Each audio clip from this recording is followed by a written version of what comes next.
And good afternoon, folks, would you believe? Thought for a moment it was still the morning, but time progresses. So we have the first day of the 2024 8-ball Superleague South Island Open. North Island Open has already been completed, so first of all, congratulations to Healy White for winning that, and commiserations and more congratulations to Camellia Cook, the runner-up. Which one of these players today will join Healy in the winner's circle? Except it won't be today, it'll be tomorrow. This is the winner round 1, and currently it should be 2 each. We haven't got a score update just yet. Desi Wilcox, who of course is a past National Super League champion, won this tournament in 2022, I believe. Yeah, I'm just pinging off memory here. So it was Steve Denton last year. I believe it was Des the year before that.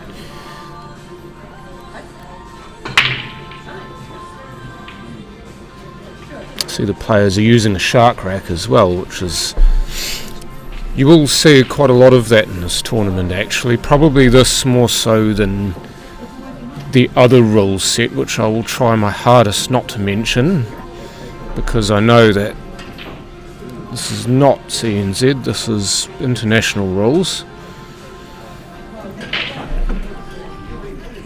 The break being so important in this game, and also because you're not racking the apex ball on the spot, I believe is one of the reasons why the shark rack is quite popular with the reds and yellows, because it is a bit more difficult in my opinion to get a tight rack with just the triangle.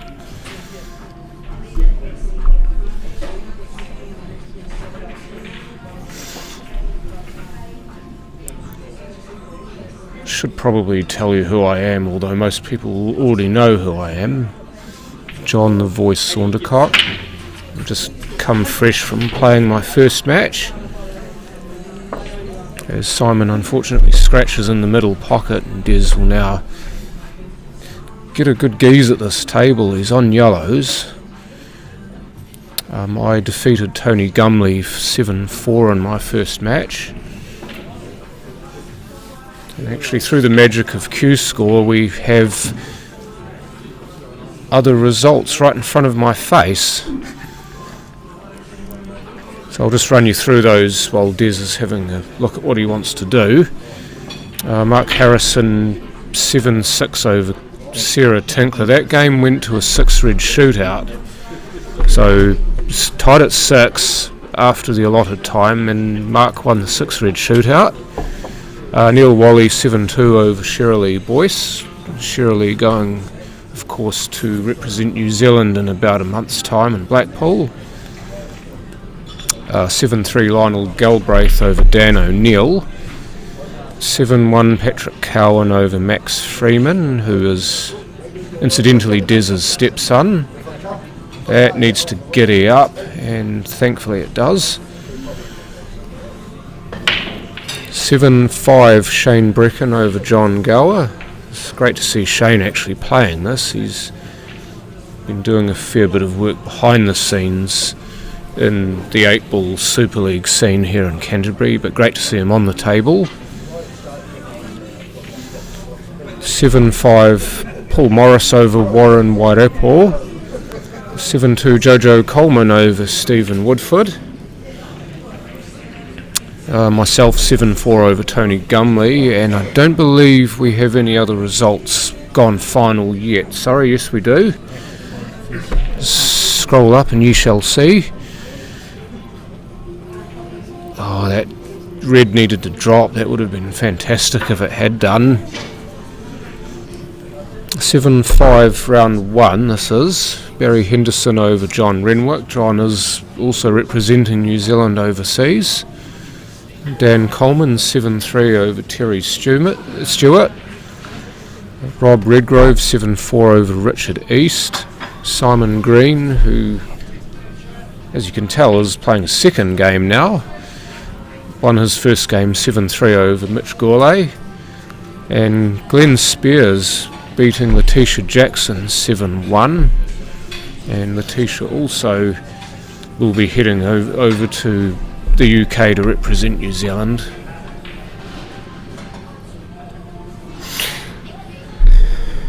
Yeah, you were so funny, Stefan. I'm just trying to clear it out of my throat so I don't mention it again. Don't quote me either.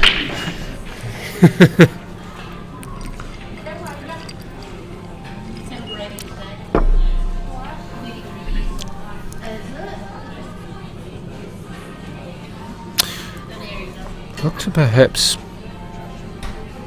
No, he was thinking about playing it off the black, but instead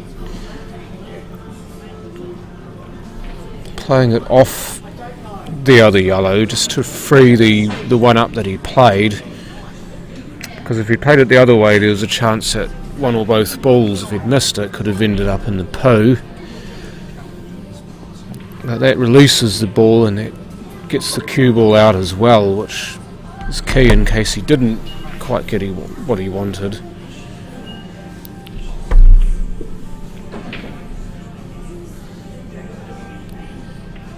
Not looking at the one in bulk just yet, the one that's pretty much on the bulk line. He may go back around to it because there's quite a lot of landmines that he could step on if he tries to take the one he was looking at, which he has gone back to. This needs to be careful he doesn't snooker himself here. Oh, look at that. Have a shot, Des Wilcox. No wonder why he's won this thing before on a national level.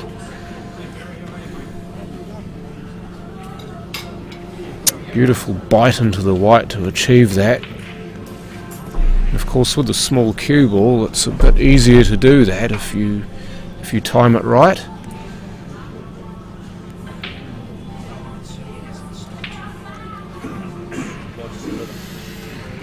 Would have liked that to have gone back a little further because these are quite hairy with aforementioned small cue ball. Let's see if his touch comes to the fore. And that it does. Done well to keep that in that half of the table actually. Down goes the black, so Desi reclaims the lead if he ever had it to start with.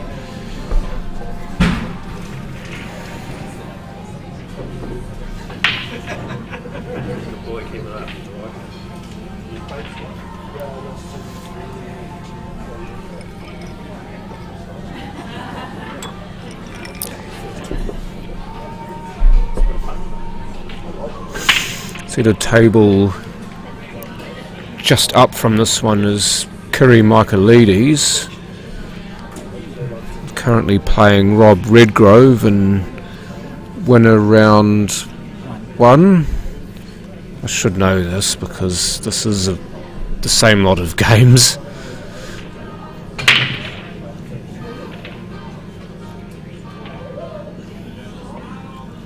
Oh, did we get anything? No. Yellows would have been the set if he had done, but instead it will be Simon who will get the first look at the table.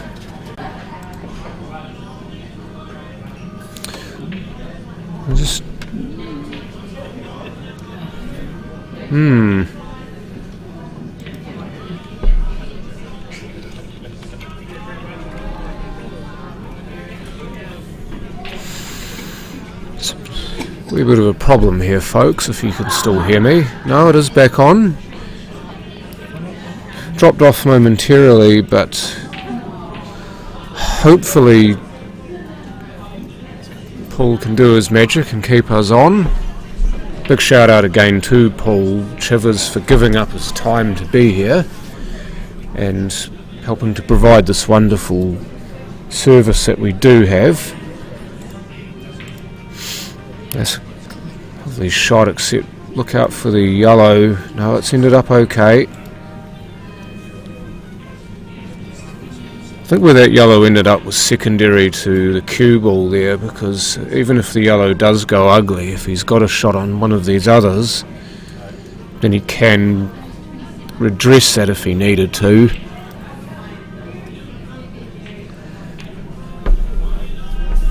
Also, big thank you to Michael Hayes, who has once again helped to get us up and running. It's not only with New Zealand Pool Promotions, but also in his current capacity as president of the Superleague. There's a lot of sleepless nights, I imagine, go into running these things. Even with only 35, I believe, in the field, it's still quite a big undertaking.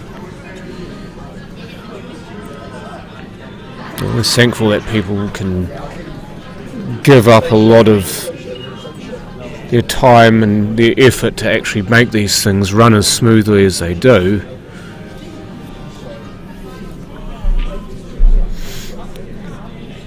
This for a dish here. Down she goes, so well done Simon Green, gets back to level pegging, 3 each.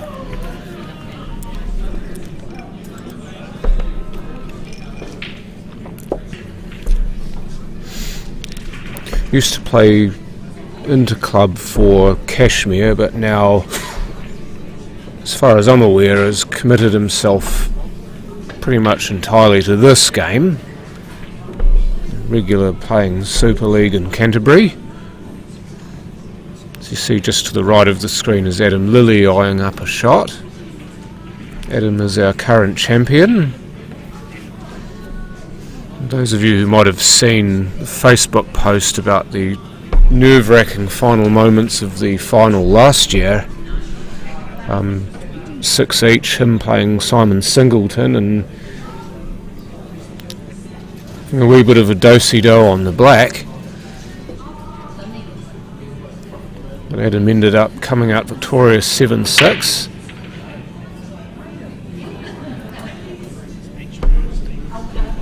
Good break there from Simon, got a red off the break. And also able to move the shark rack, which is quite important.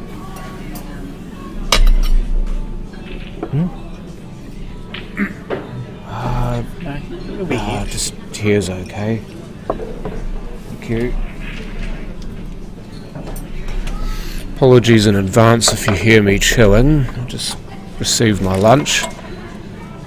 Do my best to keep it to a minimum.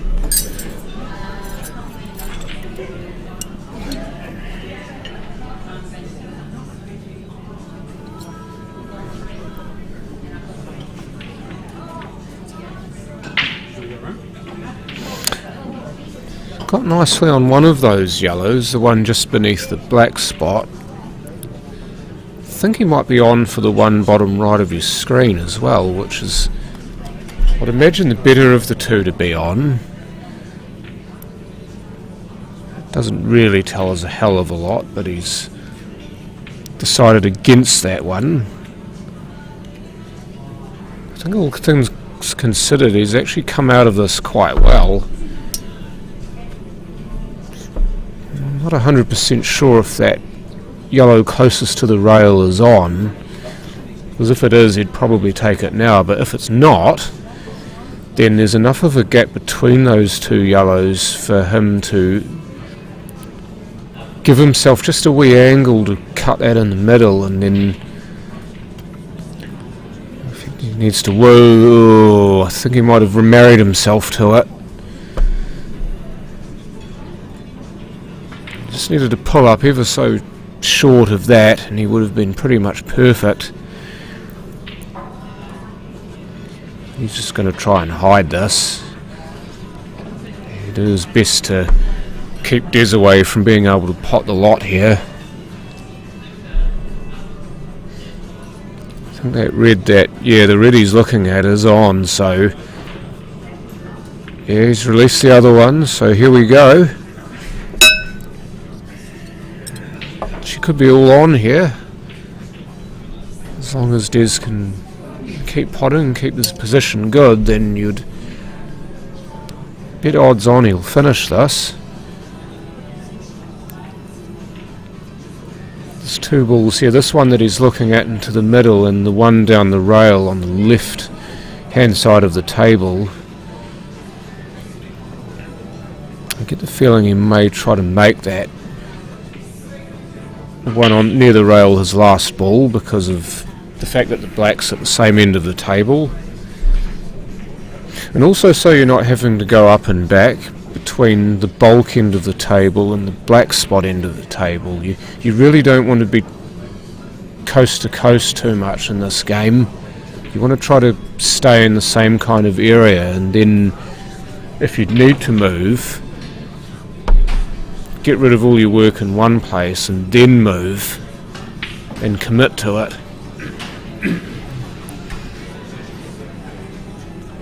I'll play this with bottom to try and put it in the opposite corner pocket to this ball. He would have left himself nice too, but for the fact that he missed the pot. Some players would have just played through that, but I think at this level you need to be able to back yourself to play that kind of shot.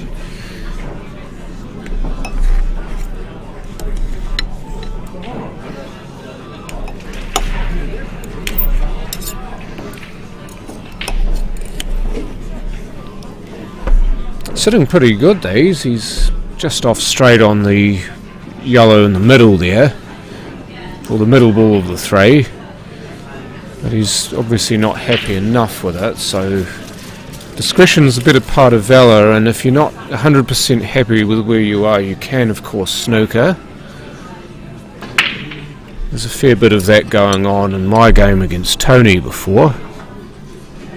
Some ugly frames, plus not 100% sure of the clearance, so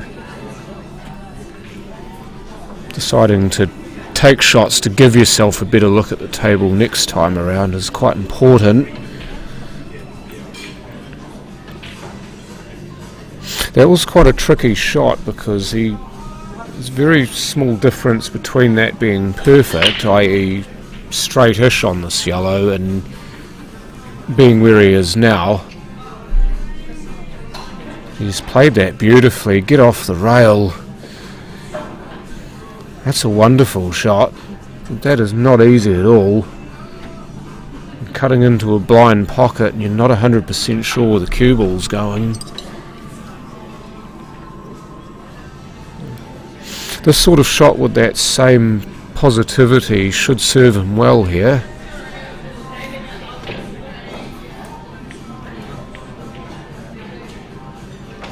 Oh, nap. No, it's fine. That's an excellent clearance. Got out of position, but he made it right. So Simon Green 4-3 up over Des Wilcox. Imagine being able to claim Des Wilcox as your first scalp. Well, sorry, second scalp. Man who has travelled over to Australia to play in the Pockets Pro Series, which unfortunately is no longer. It's a bit of a shame because I think we all loved here watching the guys from New Zealand do it big over there. It was a great avenue for entertainment too, as well as a chance for us to show what we can do. Dizzy part of the New Zealand team to take on Australia as well in 2022, Trans-Tasman Test match, and I'd love to see that get up and running again, because for 2 days it had a lot of New Zealand pool fans hooked. It was just one of those things that we all felt as fellow pool players and friends and family members of those playing in it, that we really had a buy-in, so to speak.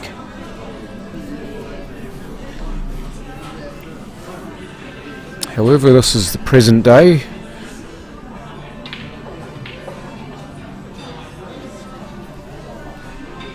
Maybe we'll play that with just a trace of side to get that cue ball to miss that red that's just outside of bulk, because you hit that and then you don't have this good position on the yellow that he did take. Unfortunately, he hasn't gotten out as far as he would have liked.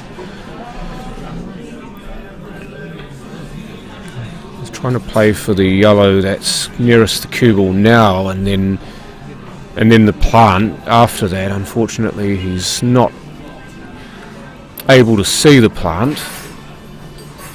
And this particular ball, whilst it does cut, it's very, very fine.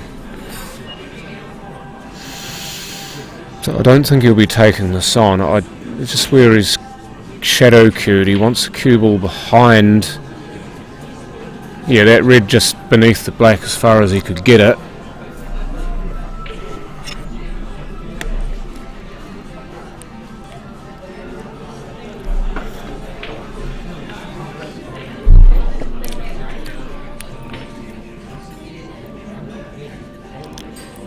Lovely speed, and look at where he's left the cue ball. Mwah!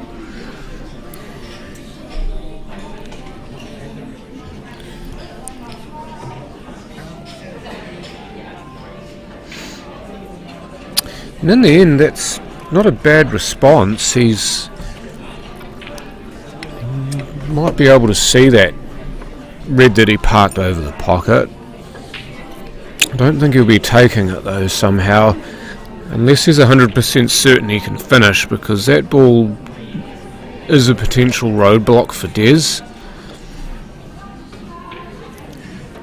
But similarly, you've got to believe in yourself here. You've got a lot of table that you can use.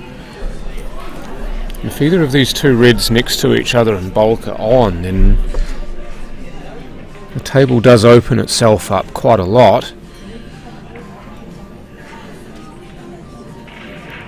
Yes, one of them was on.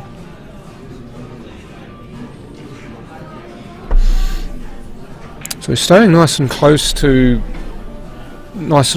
bulk here.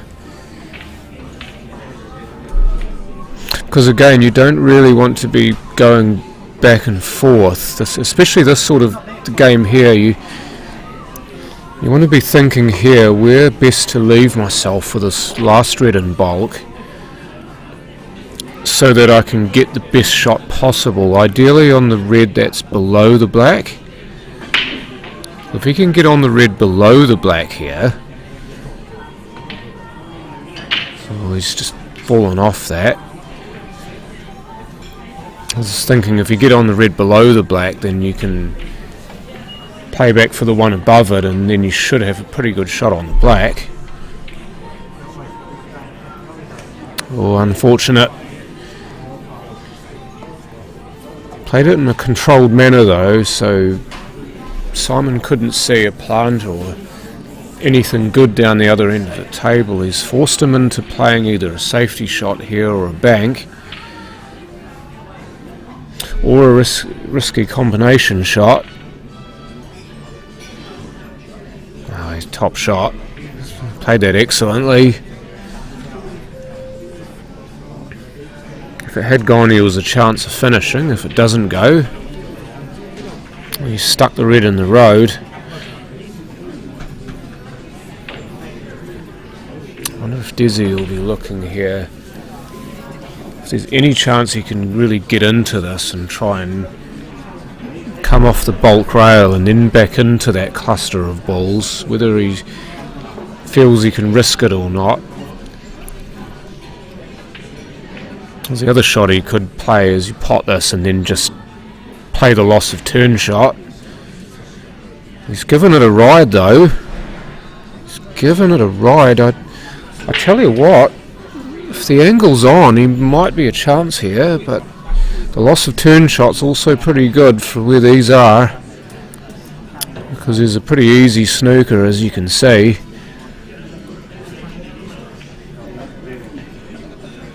I think if he was slightly the other side of the yellow that wasn't over the pocket, there was a chance he could have played it and then nudged the other yellow out for himself, but Oh, shot, Simon. I think he even surprised himself. He's just got to pin his ears back here. Pot this, move the 8. Pot this, move the 8. Hopefully get lucky somewhere. That's alright. That's alright. Doesn't need to worry about potting the yellow here as long as the black goes and he doesn't scratch. Oh, that was almost fantastic. Jesus, that would have been an early candidate for finish of the tournament if that had dropped.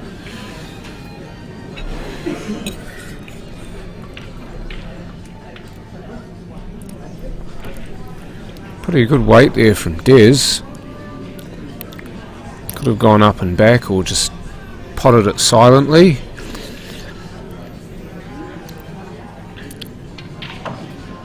Nails the black and be a little, just a little bit of an exhale there, I would say, because he was within a very small margin of being 5-3 down to certainly one of the better finishes you would have ever seen. Unfortunately, that's not happened. And I say unfortunately as a neutral viewer.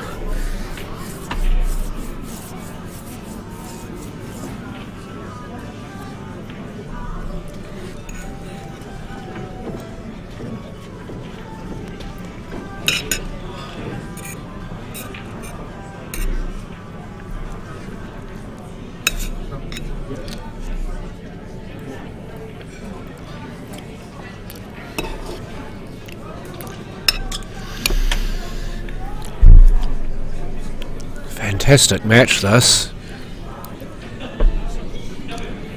Simon Green to break. Falls are wild. Nothing to separate the players.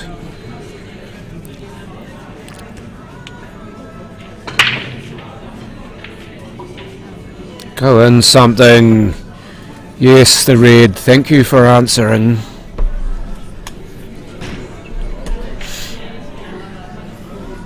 Hit that beautifully. Just for a moment it looked like it was going to break dry, but thankfully the red came to his aid. I'd say the reds would be the set to go for here. Only thing is, can he see an easy red to play for? If he does play for reds and doesn't pot one, I do believe he's still on them. It's just if he were to nominate a yellow and not pot it, it would still be an open table or no sets established. So he doesn't necessarily have to pot a ball here, but conventional wisdom would say try and pot a ball.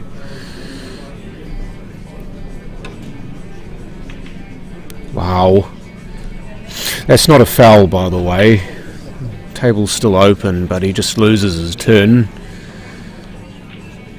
If he had hit a red instead of a yellow first, he would have been on the reds. But Des now has the choice. I think that's why it was worth the risk playing that shot. If he'd made the shot, then everything was good. If he hadn't made the shot and still hit a red, then he would have still been on the set. But, I mean, the only way he could ever foul there is if he'd scratched or hit the black first instead. So it gave him a little bit of extra leeway to have a go at something.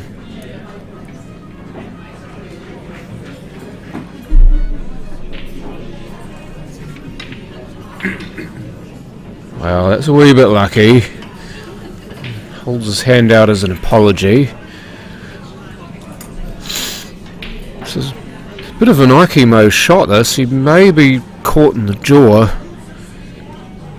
That's why he was holding his hand up over the jaw and the ball to see if the ball was actually frozen to the jaw. I think he's okay though. Yeah, and that was always a chance to happen, because I had to cut that quite fine because the ball looked like it was frozen. Sorry, the red was frozen to the jaw. So you either play for a double kiss or you try to cut it fine, which is quite difficult to do when you're playing the length of the table.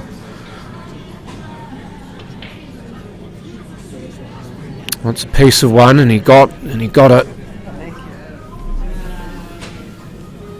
Excellent first ball. He's gone and opened up those two yellows. This should be much easier for him.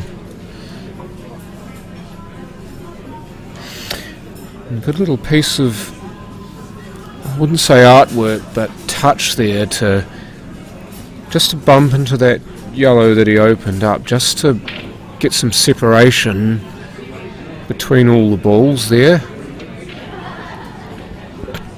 Awkward, as I say, with the small cue ball. If you're actually cueing over top of a ball, or if you're in too close a proximity to what you're trying to play. Small cue ball, more so than the regular 2-inch, is more difficult to play. So this is why you see players play little bumps like that to try and move the balls away from each other, so you're not sort of stuck in that situation.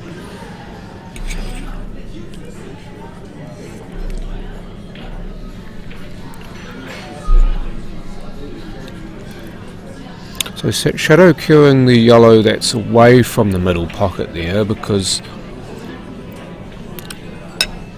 he doesn't want to be too straight on it. He's actually ended up pretty good there, in fact. Not 100% sure whether he was playing for that, but he's ended up good there.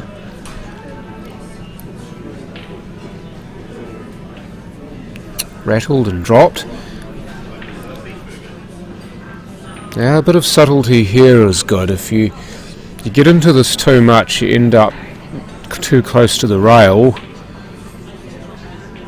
Ooh, he's gotten away with it. If you don't get into it enough, you risk the snooker, but looks like he's okay. Find that happy medium and miss the red on the other side.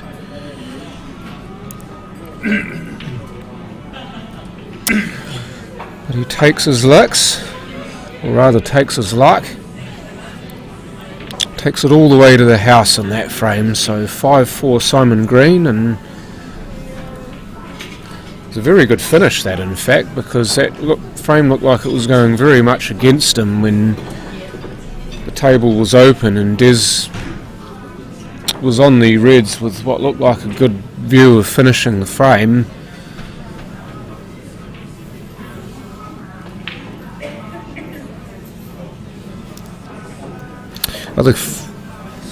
It's got some more score updates as well. Unfortunately, the players do not have access to a tablet that can link back to Q-Score. Michael Hayes is just doing the rounds and manually updating it as he goes. Adam Lilly currently, if you have a look at Q-Score right now, so qscore.com, and then search up 8 Ball Superleague NZ South Islands. The link is in the description, John, to make it even easier. So in the description, if you are watching this, there is a link to Q-Score, so please do follow that, because that will make everybody's life a hell of a lot easier. But yeah, Adam Lilly 4-2 up currently over Barry Henderson. Devon Bramley 4-2 up over Dan Coleman. Thank you as well, Dev, for giving me a few games last night at Richie Whitty's place. I needed that practice quite badly, actually. Rob Redgrove 2-1 up over Kiri Michaelides. This is winner round 1, by the way, folks. This match, of course. And then you've got Jackson Wright and Blaine Watson, so 2 little ducks there, 2 each. And same with Jason Harris and Tony Rousel. Jason making the trip from Timaru to play in this. played against him in the Asahi Open singles, and that boy can play. He's certainly got a good cue on him and played very well against me when we played in that aforementioned tournament. Chris Taylor, one of the Richmond regulars, is up 5-2 over Paul Duffy, and Glenn Spears currently 1-0 up over Simon Singleton, who was the runner-up in this event last year. So that'll be a good battle of the southern boys. Both of them represent Otago.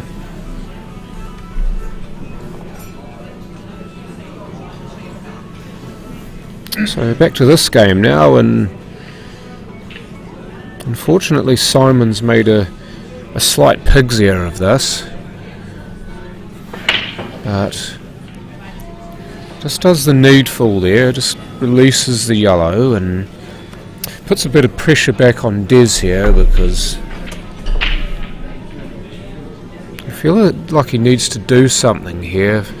It's just what that something is. Not necessarily that he needs to finish this table, but if he really wants to, he can pin his ears back and try it. But just knowing with the way that Simon's playing at the moment, that if he doesn't finish, then he's liable to leave a clearance opportunity for Simon, and being 5-4 up,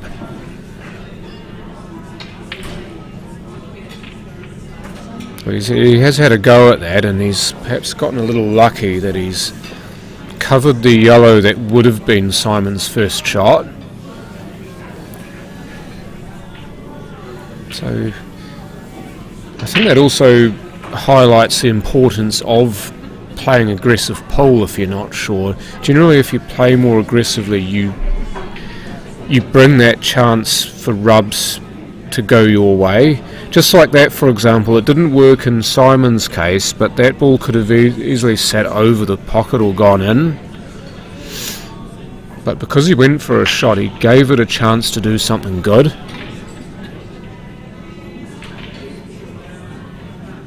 That's ended up really ugly, unfortunately for Des, but there's a few more balls there that if he can work off the left side of this, that he can get a snooker behind. He just needs that to keep rolling and keep rolling. I don't think Simon can see any of his yellows there, so it's a good shot. He might be able to flick this yellow at the head of the table off the rail though.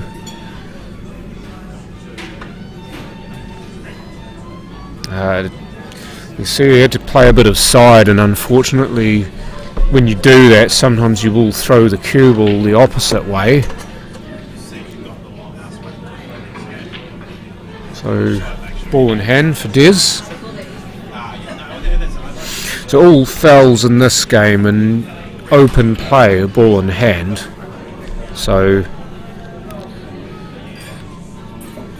off the break you have, if you scratch off the break, then the cue ball goes behind the headstring or behind the bulk line and you play from there. Every other foul, however, in this game is a ball in hand, and if you pot the black out of turn you lose the frame, and in this tournament there are no golden breaks. So if you do happen to pot the black off the break, it gets re-spotted. We'll get into that a little more shortly. As Des drains the black to go 5 apiece. So whilst Simon is threatening to pull away here, Des is able to rein him back in. But unlike the ultimate pull where you can get a golden break, you can actually win the frame if you pot the black off the break. We are not playing that particular subset of those rules. If you pot the black off the break and only the black, then the black gets re-spotted and you lose your turn. So if you pot the black and another colour, then the black's re-spotted and it's still your turn. So that's the subtle difference there. The black, for all intents and purposes, does not count as a red or a yellow potted off the break, so you must pot another colour.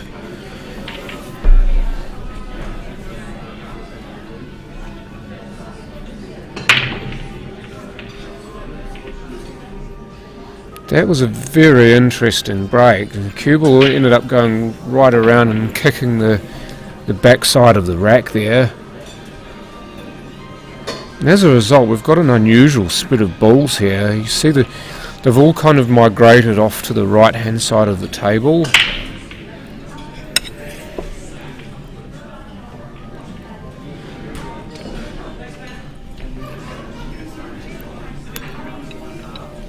When's my next game?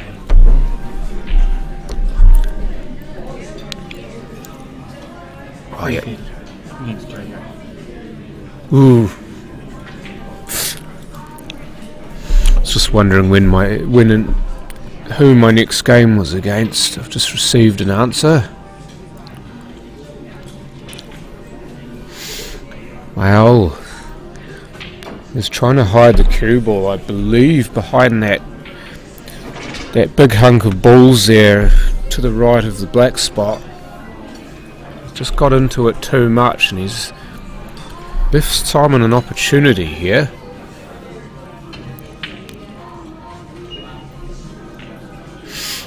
Just got to have a look at what he wants here with the balls that are in that cluster there, and also the one that's next to the yellow near the middle pocket.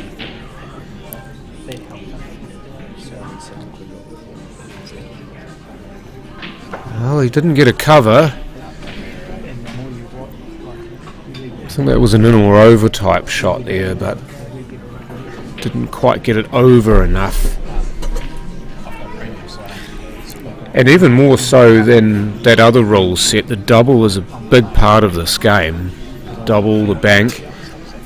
Anytime you've seen the ultimate pool, or if you were watching pockets, you saw those players play bank shots an awful lot.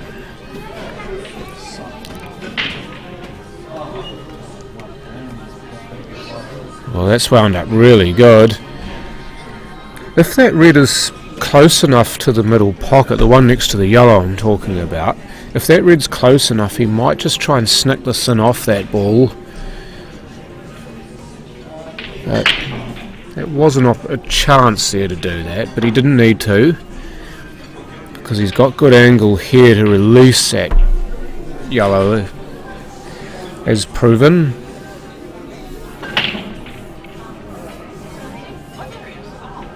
I don't think there's enough room here to pot the yellow that's furthest away from that pocket top left. I don't think there's enough room there to pot that either off the red or straight up. Oh no, I tell a lie. Sorry Des, good shot. I didn't think that was on, but well done. Probably won't be the first time I do that today and tomorrow. Look at how this has turned out though. Played through that to make sure he was a lot straighter on the black, otherwise you're skewing off and invoking all sorts of nasty things to happen. So Desi goes to the hill. 6-5 Des Wilcox.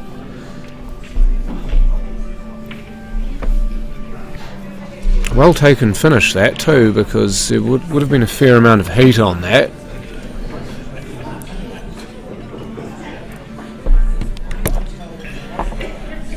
These are the type of games for the top tier type players like Des that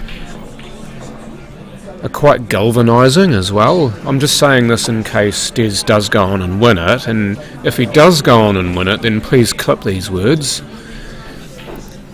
They're often having a tough game in the formative stages of a tournament can actually galvanise you to play better later on, because you get kind of battle hardened, and also because you know that you're having to fight for everything. That is exactly what he didn't want. Dear, oh dear, that is a ball in hand. That is opposed to a general scratch, which would be the cue ball behind the headstring. This is a ball in hand. So I think Simon's just getting clarification on the rules here. He's just asking Des, I believe, what the correct course of action is here.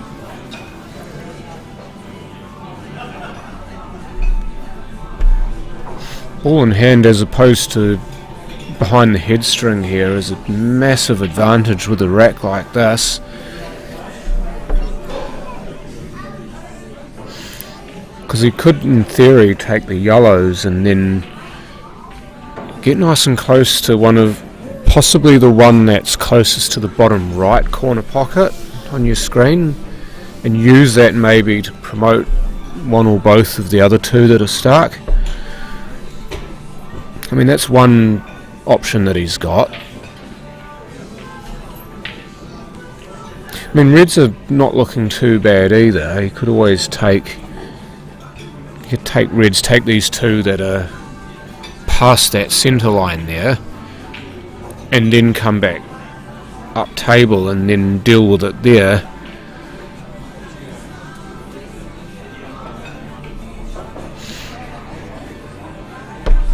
So I'm not sure if he's done it on purpose to end up short of being nice and straight on that second red of the two. But the other shot that he's got here is that he could play this red down the rail, or one of the other ones that fits into that bottom right corner pocket. But he did like that and he played it well, so that was only if he didn't like that red that he played, because he had those options to either pop one of those other ones or put it over the pocket.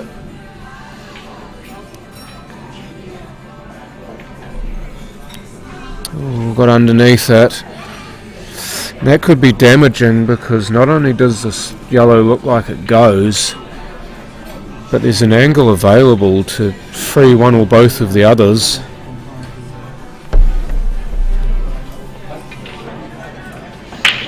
So he's bumped one of them away. Offer a modicum of control, that does, because if he hit them both away and then not finish, then he would have basically been asking Simon to finish the frame off for him. But this way he's got more control over what happens, and especially so if he doesn't finish. He's left Simon the table still with that red in trouble.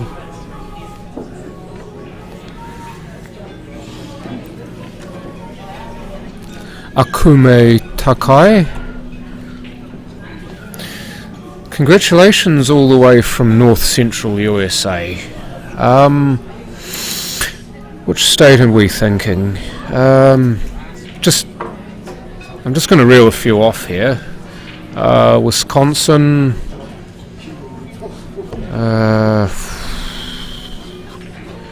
Nebraska, one of the two Dakotas,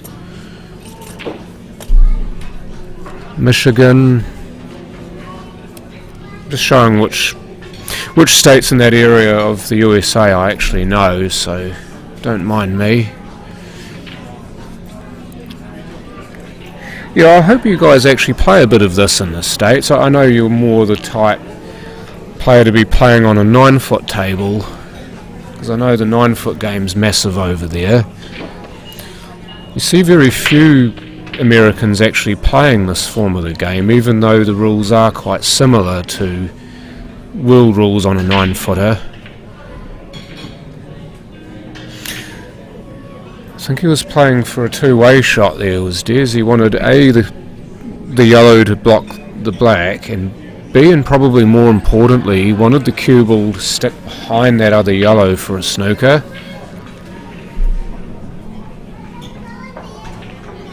If he'd managed to get one of those two, he would have been a bit happier with it, but he ended up getting neither, and now Simon He's got a chance at making something to do with this.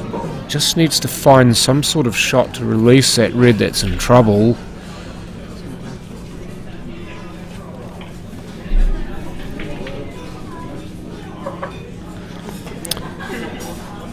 Also with the smaller cue ball, I know that the angle's not great, but sometimes those sorts of shots are actually on. With the same sized cue ball, this shot, there'd be no chance this shot would be on, but with the smaller one, it's at least a chance of putting it near the pocket. So the game, I've just been told that the game between Adam Lilly and Barry Henderson is very close to ending. 6-2, currently Adam in the lead, and these games are a race to 7. In fact, Barry's unscrewing his cues, so the game's already over. So 7-2, Adam Lilly gets the W over Barry. And it wasn't pretty, so says the horse himself.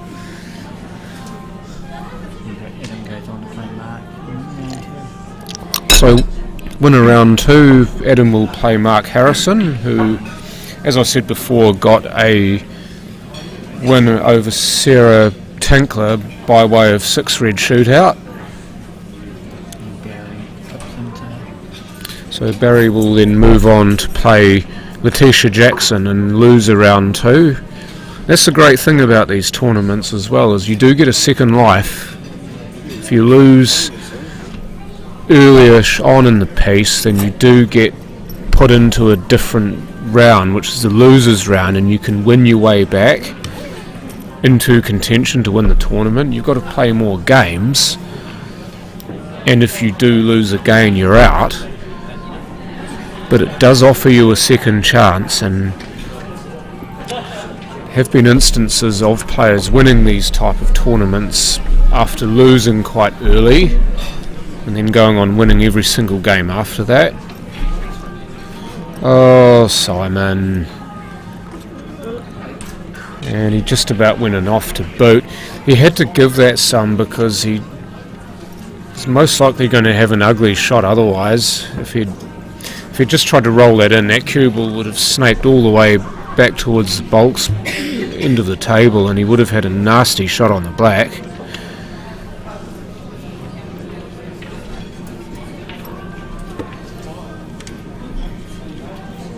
He almost swung as if he was unhappy with that, but I'd be chuffed at where that's ended up. Maybe that was just his way of reminding himself that he needs to cue through the ball more.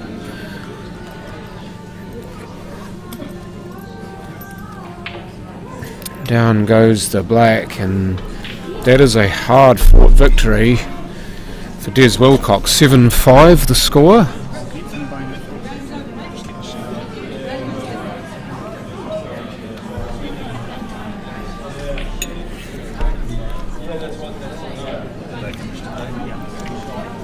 So we will get another game on the streaming table fairly soon, folks. Gives me an opportunity to eat my lunch whilst there's nothing being done. Still food? Food is food, so.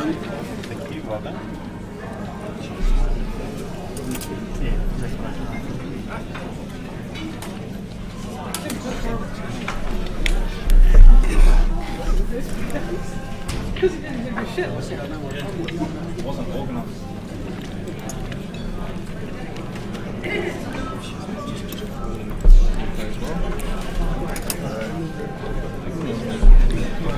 Well, lovely view of the room there, actually.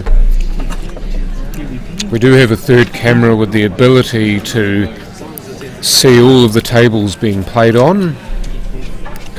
The streaming table is the one sort of bottom left of your screen. You can see the main camera is the one off to the right.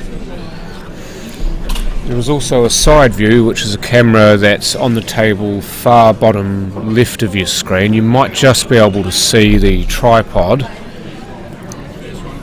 So whenever we need a a shot of the side of the table, or from the side of the table, we have the ability to switch to that side view, which is very, very handy for certain shots because the angle isn't there to see from the normal view. You can actually see the shot better.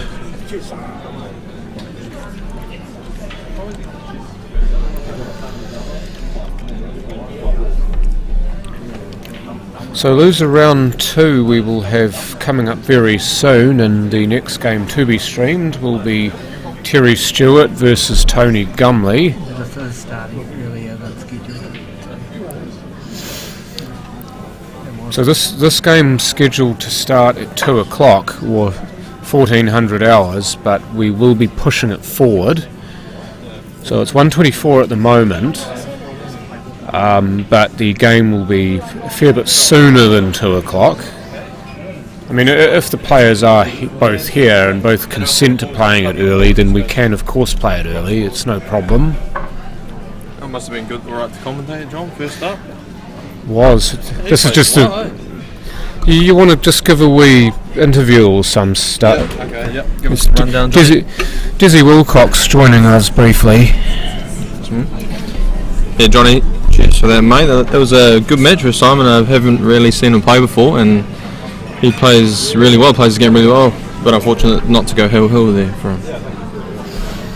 Yeah, I thought, because I said before that if you do go on to win that game, which you did, that those sort of games are good for building confidence, because you know that you're not going to get anything easy, especially early in a tournament. You'd expect to get an easier game, but winning hard early, it makes you feel better about yourself, doesn't it? Yeah, you did right. Like, I couldn't slack off there at all. He would have jumped on, he jumped on enough chances as it was. But similar sort of setup when I played the National Super League. I played Hassan Abdallah from Auckland first up, and then I played Lincoln. Like, these guys, like, it's a tough draw for start up when you're a high seed in the tournament. But no, credit to him. It was a good match, and I'll take the win in the end to close it out.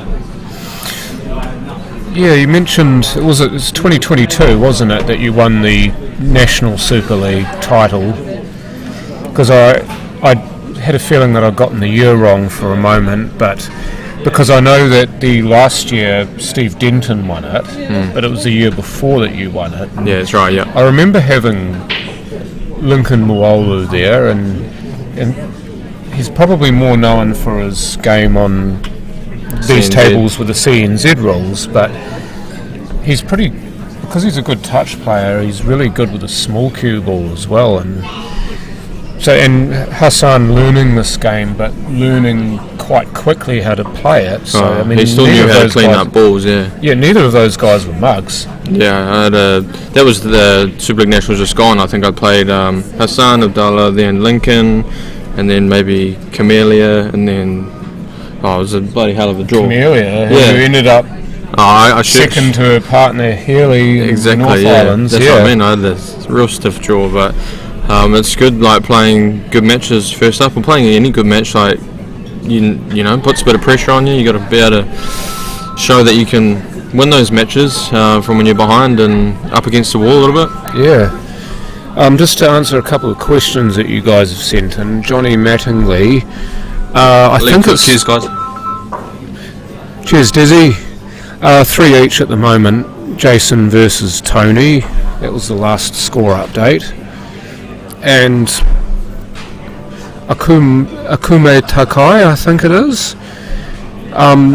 There's just the sounds that you get when you're watching a game of pool. The slap of ball on ball, the slap of ball into the back of the pocket.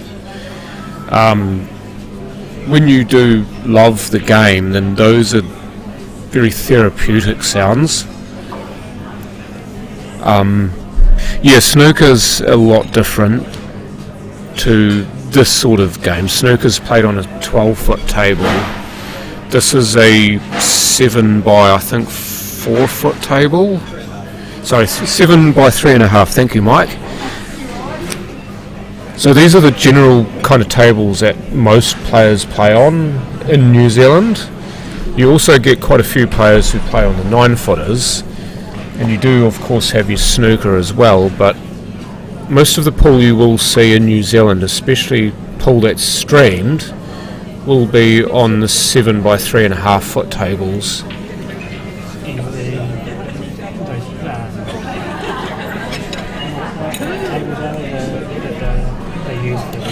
The Supreme tables. They fit on the bed. Oh yes. Within the cushion. So also just to confuse you a little bit more, Akume Takai, there is another size of table called it's a Supreme table it's called. The entire table fits snugly within just the bed of one of these tables. So if you were to take the actual rails off these tables, you could fit a Supreme table snugly in that space, if that makes any sense. That, by the way, is a terrible lag. I don't know how Tony's managed to lose that. I think the table just got brushed, Tony. I think he might have heard me as well, he did. It's not the same as our table. Oh yeah, cheers Sheridan.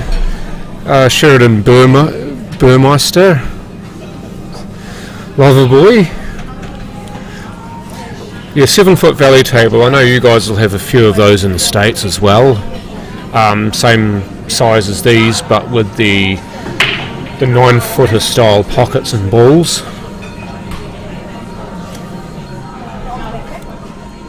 But yeah, in the UK, and when the World Championships of international rules are to be played, which is, I think it's this time next month in Blackpool in the UK, those will all be played on Supreme tables, so same rules, but the tables are slightly different. We don't really have that many of the Supreme tables in New Zealand, unfortunately. But yeah, some of the players in this tournament are actually representing New Zealand at the World Championships, so it'll be a really good look to see how they go prior to that. And also it's a good little warm-up for them to actually play in tournament play and to help get their arm going.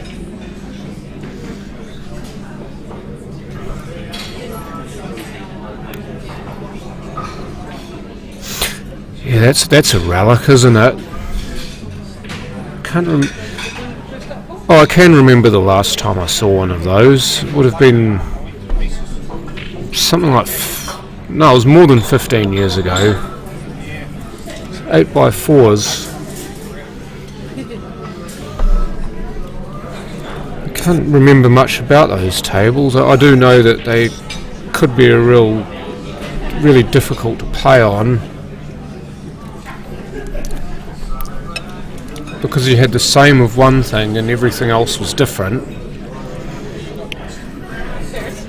But no, that's no problem, Akume Takai.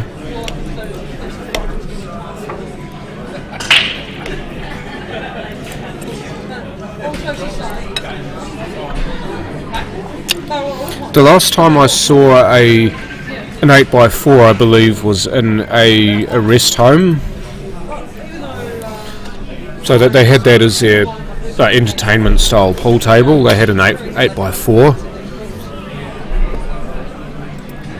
But I know that quite a few of the old people like to have a hit on a pool table, and they happen to have one.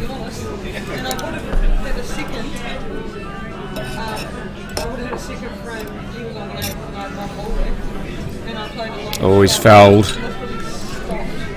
think he's called it as well, the fact that the players are actually honest enough to call their own fouls in this. You don't actually need a referee unless there's a shot that's quite close and you want a referee to watch it. You generally don't need them in this game because the players tend to police themselves, and the rules are quite straightforward. There aren't that many situations where you would run into problems with the rules. And most of these players now have actually played in this form of game for long enough to know the rules without needing to ask.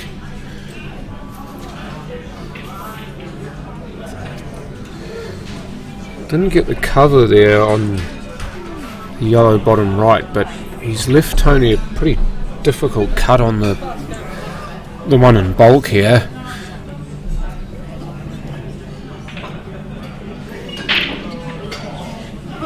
It's not a bad result, but the fact that that red is not right over the pocket might actually help Terry here, because it makes this pocket bigger.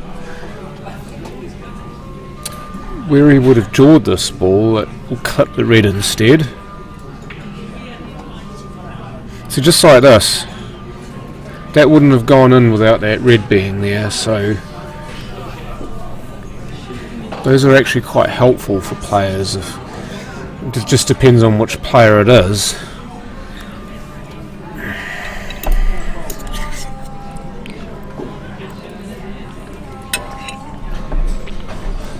Ooh, 8x4 with a small white ball. Oh. A wee bit like that shot, unfortunately. Oh.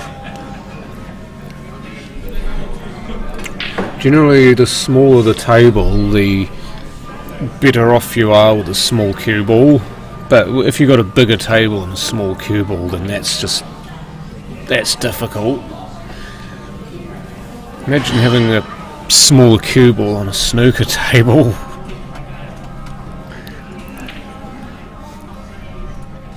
Oh, that's a fantastic shot.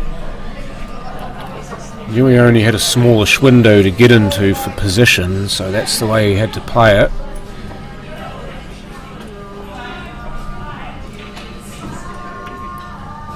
Oh, woo, the bus. Ooh, it's a bit cuddly, but it goes.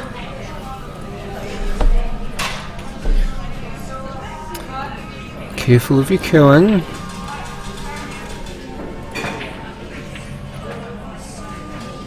And used all the pocket, but in it goes, so Tony Gumley draws first blood. Originally from England, actually, is Tony, and quite a few of the players playing in this tournament originally from England. Because whilst it was mostly a homegrown thing, the Super League, the players and administrators who first came up with the idea of having a Super League were from New Zealand in this country. It was really the arrival of the English players who helped us to actually play the game better, because they'd grown up with it in the UK and we were still quite new to it. They ended up kicking our bums all over the place first up, but in doing so they actually showed us how this game is to be played. So we had to get better to match them, and that then everybody's game had to lift. And originally our rule set with the reds and yellows was the English two-shot rules, which is vastly different to these. And then we went to black ball, which is a lot more similar to this, to now international rules, which is basically a cross between black ball and world rules, which in my opinion and many others is fantastic to watch.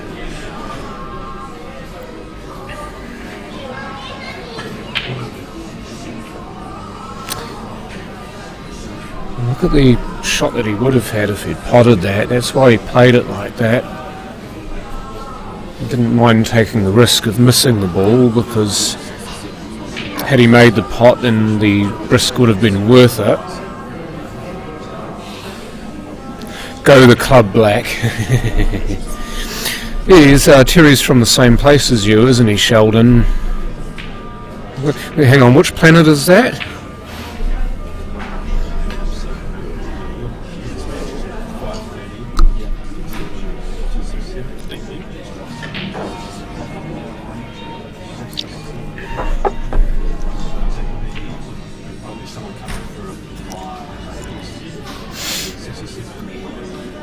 I do know also on the west coast, which is where Sheldon and Terry are from, that there's a lot of play with rules that are similar in many ways to these. They're kind of like a cross between pub rules.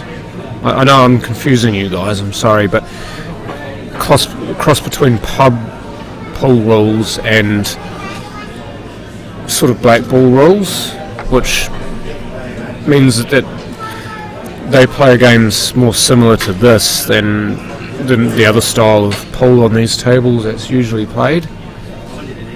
So it probably wouldn't have been as much of a stretch for those players to actually shift to these rules.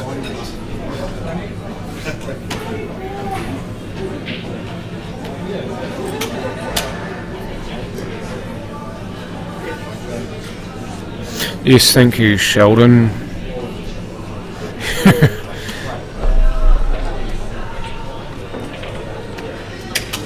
Ooh, he tried to sneak it past. But unfortunately that was Sunrise and the other ball was a Rooster.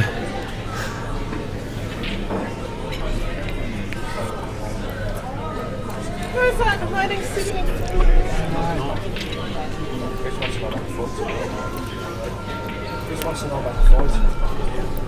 Tell you what, this red near the bulk line, that's ugly.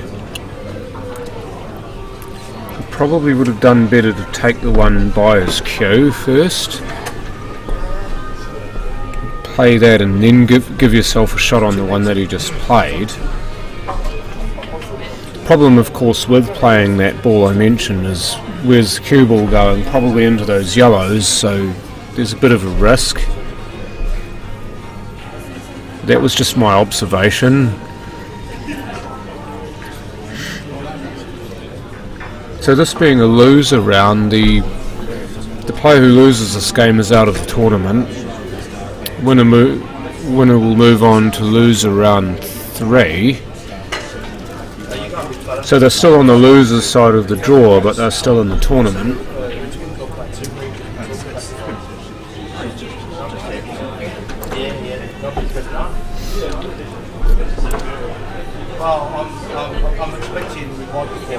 Everything's kind of on the wrong side for him here. Ooh, and that's really not helpful.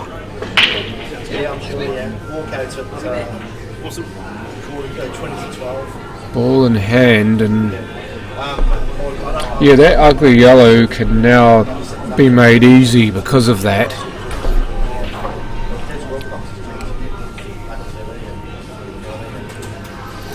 Take 2 of the harder balls on the table here in one fell swoop,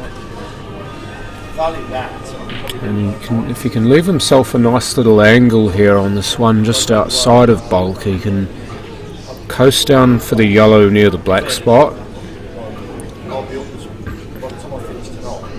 Because if he cues through this and he ends up low of that black spot,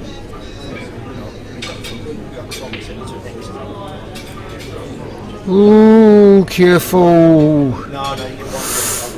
Ouch, that's exactly what he didn't want.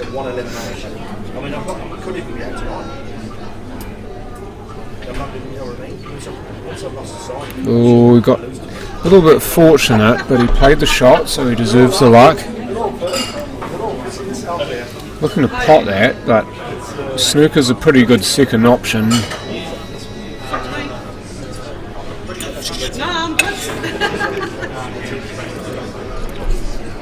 Terry unable to make contact, so it will be another ball in hand.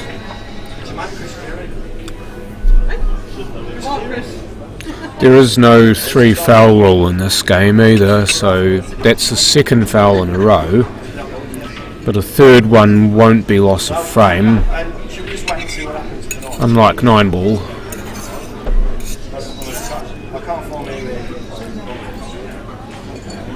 Good control over the ball that he first made contact with, so he doesn't lose it. As easy as he possibly can, so 2-0 to Tony.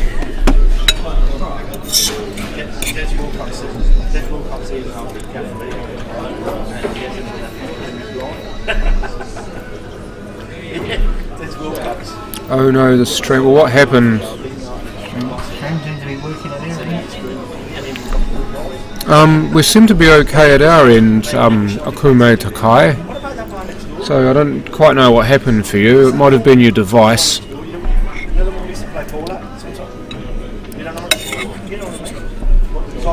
Sideline,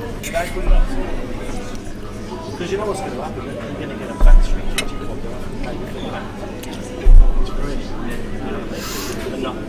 they're scared, probably scared. No, you did right. Might have just been a temporary glitch on your end.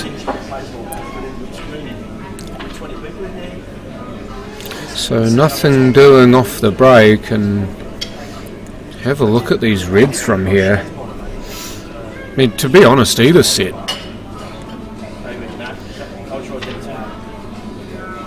Reds for me are a slight favourite because of the yellow that's next to those two reds on the right hand side of the table.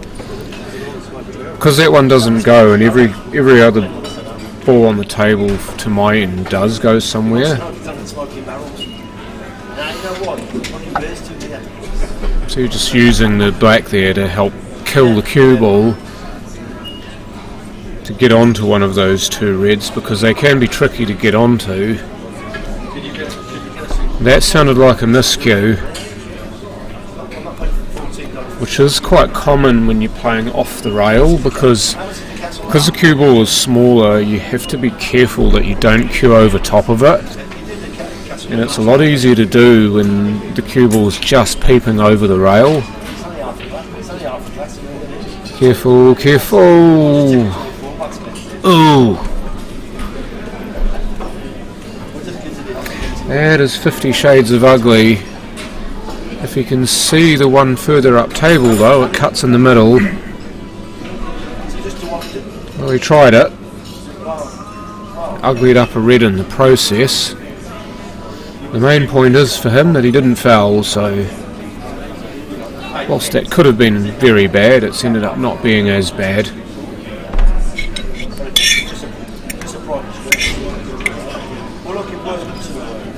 Played that well because he's controlled the pace, but B, he's actually left himself on one of the other two balls.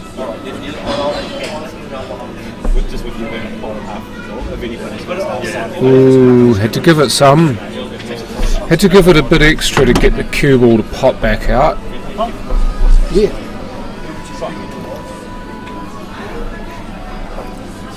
Because if he'd cued that too softly, then he would have had it cut into a blind pocket.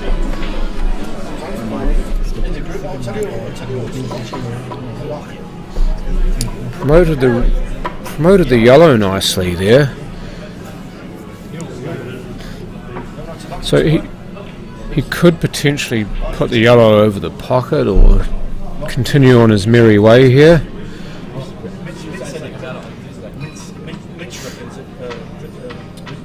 Not much to suggest to be playing safe though. These balls look pretty good. It's just the one that's on the rightmost yellow of these. That's the one he's going to need to find a way of removing that ball, or at least a way of moving something so it's on. Don't think there's really much doing here.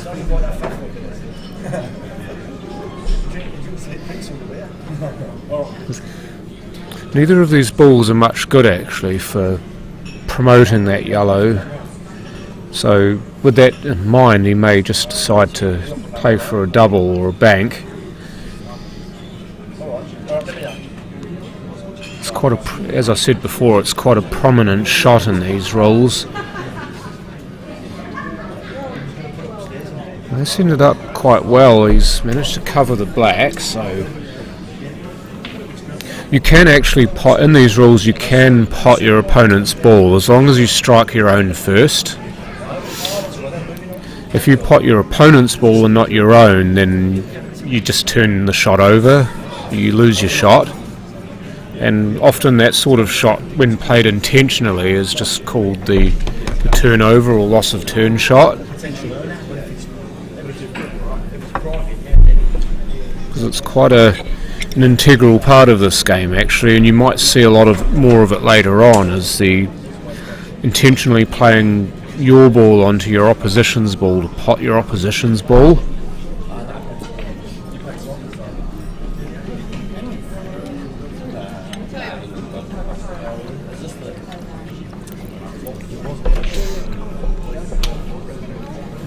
He's not really in good position on this, the red that's free here, to release the other one, unfortunately. So he might just play the loss of turn shot here, and that would be just to double this red onto the yellow that's over the pocket. And if he gets his weight right here, he can replace that yellow with his red. Well, he's not quite done that, but he has opened that pocket up for himself if he gets back to the black.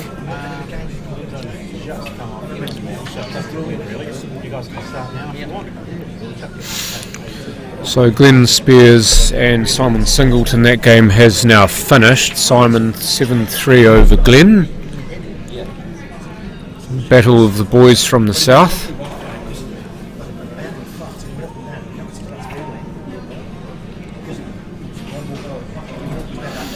So Tony's just saying that it's a touching ball, so the red is touching the rail, which means that he must hit another rail, or the red must contact a different rail, or the cue ball must contact a rail after the initial strike. He can't just double kiss the red into the rail, because it has to be driven to another rail. If you don't hit another rail, it would have been a foul and a ball in hand.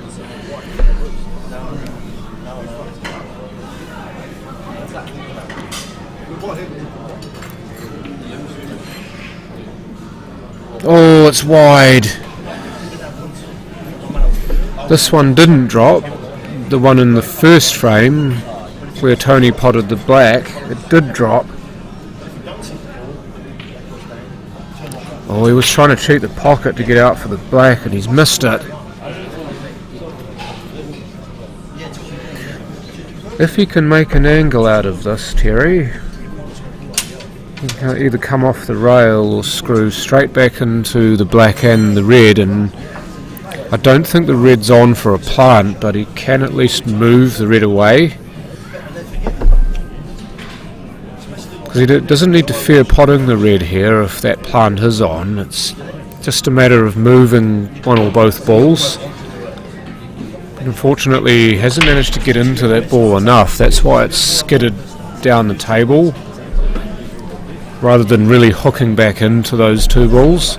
Can I just ask that you don't leave your gear around the computer, because all it takes is a wee bump and it switches off.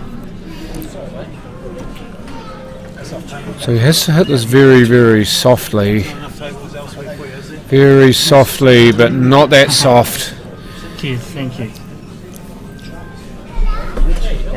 It's a ball in hand, Tony. I wonder if he's going to realise this. So he hasn't picked up on it. I'm very surprised. There wasn't a rail made there, so it could have been a lot easier, but he's actually ended up just as good.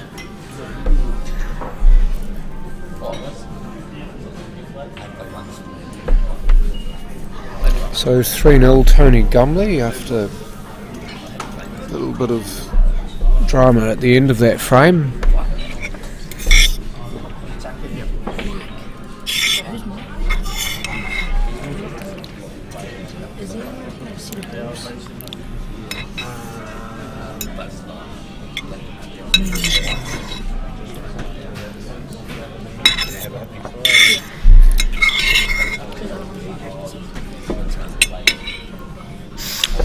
You'll see quite a lot of that in this game, Akume Takai, because of course you can snooker in this game.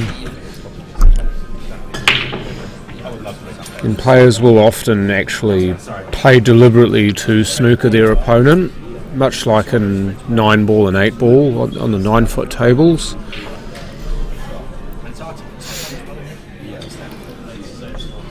Because the rules allow for quite a lot of leeway as well in terms of shots that you can play, then you've got a lot of different ways of playing shots and ways of achieving outcomes.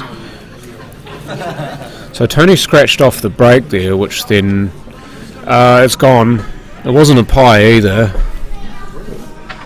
Bangers and mash, which was very, very nice, even cold.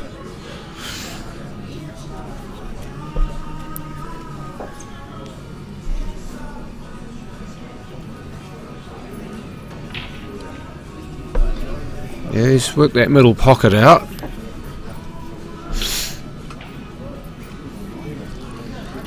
Looking for his first frame here is Terry. He's knocked on the door a few times and no one's answered. Or his first point, should I say.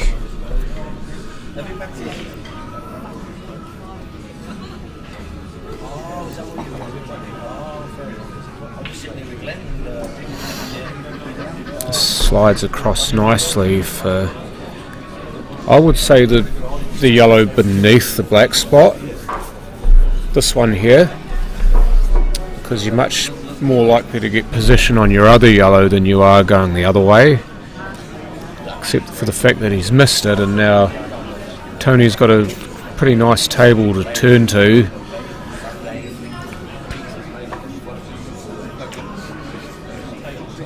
No, well, I spent too much time gas bagging on this, Sarah. Unfortunately, I find it hard to do two things at once sometimes. You know, typical male thing. But no, great to have you watching.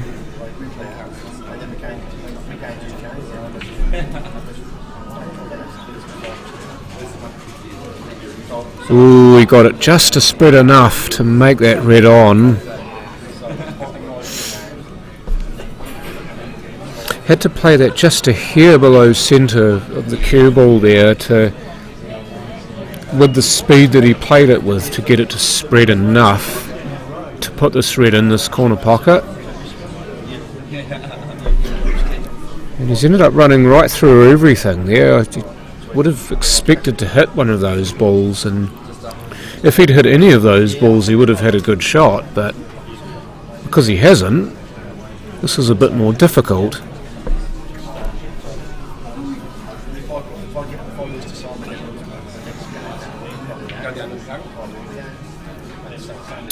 Oh, that was a good strike, but nothing doing. Now what a chance this is to get your first dub on the board.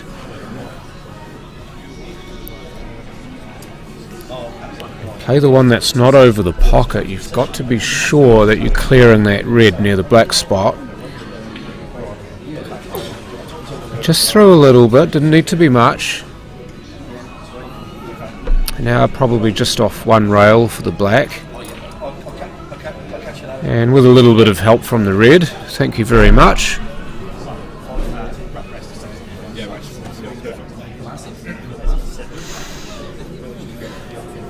And this for first frame, he's missed it by an absolute mile.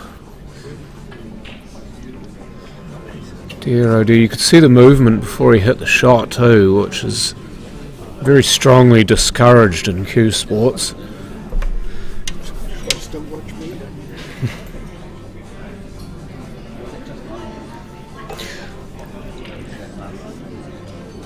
Oh, missed it. That would have been the one to get him going though. Everything else flowed naturally into each other. No, happy to help Sarah, or both Sarahs, should I say.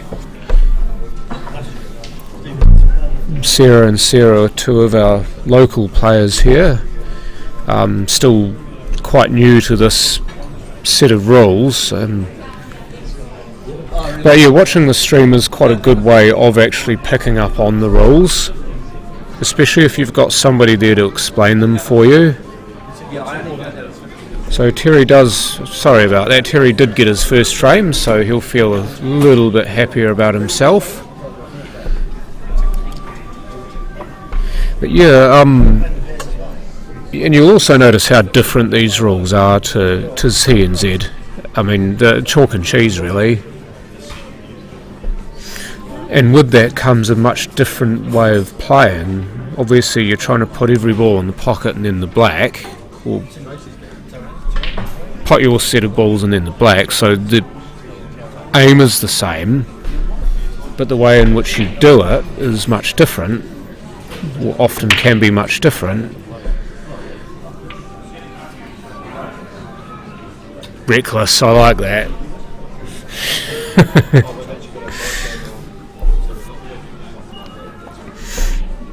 When you guys had those shirts made up, you should have had that on the back of the shirt, Sheldon. You should have had all your names or your nicknames on your shirt somewhere. Because that's what I've got for my my team shirt here.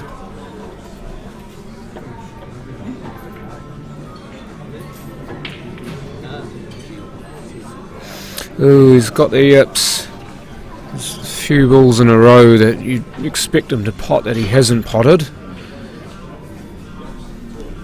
Went through those sort of peaks and troughs when he played against me, did Tony. He potted a number of really, really good balls and then he'd just go cold. Rob and Kerry have just gone to a 6-red shootout. So Rob Redgrove and Kiri Michaelides have just gone to a 6-red shootout, folks. Which is what happens when the time runs out, because these games are all timed, so I think it's 2 hours per match. If your 2 hours is up and you don't have a clear winner, then whoever's leading wins the match, and if the scores are tied, then we go to a 6-red shootout, which is basically racking 6 reds up in a triangle, as Tony's just copped to a foul there that he's made. But you rack 6 reds up in a triangle and you have to pot all 6 of them as fast as you can. So it's like a mini round of speed pool, and the fastest player to do that wins the 6-red shootout, wins the match.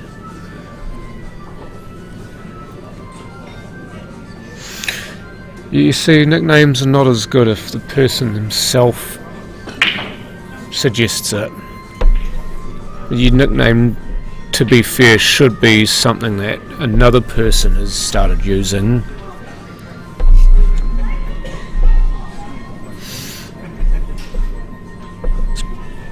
Otherwise it's kind of borderline personality disorder.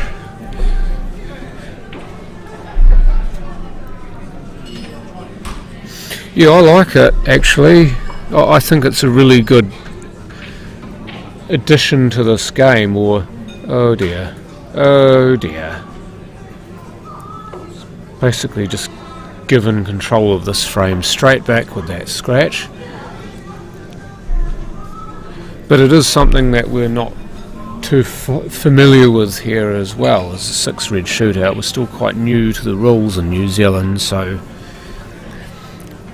But yeah, any tied score at the end of the permitted play, and it's quite fun to watch too. Some of the professional players in the UK in particular can pot 6 reds in 25 seconds or less. There's a certain art to the right way of doing it. Oh, Tony, what are you doing, man?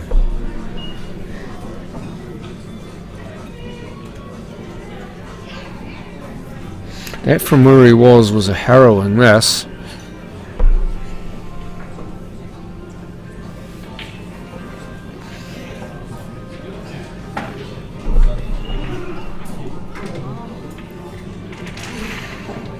Could see a path through that as well, so if the yellow closest to the black spot does pass the red on the bottom left side of your table, Final scheduled for then that's one way to go about it. The other one is to take the one that he's looking at now. He tried to get it in front of the red, but he's left it behind, which incidentally might not be too bad, because that essentially takes that red out of the frame, because now you're having to find some way of moving it or putting a ball onto it, because now you've changed how Tony has to approach this. So instead of that ball being on and easily accessible, it's neither of those things, and now he's got to come up with a way of playing towards making this ball available for himself. Because the red's in there quite deep, I don't think he can actually get to that ball from where he is now.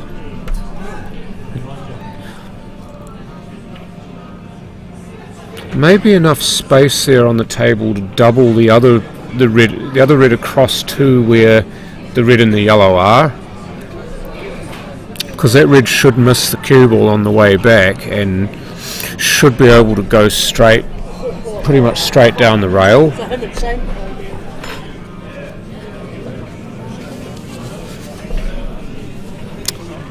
But no, he could get to it. He's got somebody else to look at it and determine that it was a fair shot.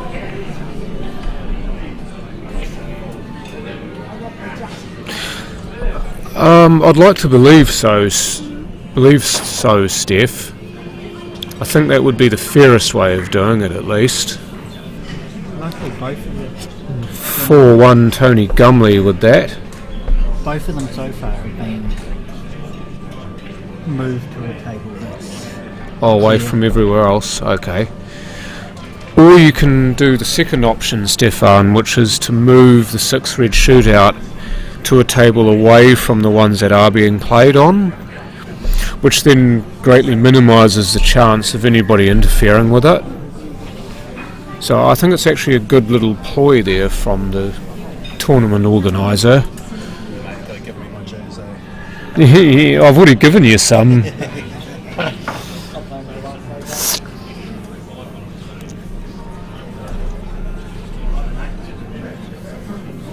Just trying to see who got the win there and that. I'm looking for the scores somewhere. I think Kerry got it. Yeah, Kerry just over Rob Redgrove in the 6 red shootout there. 28 seconds. Pretty quick. And in a time of 28 seconds, which is pretty damn fast.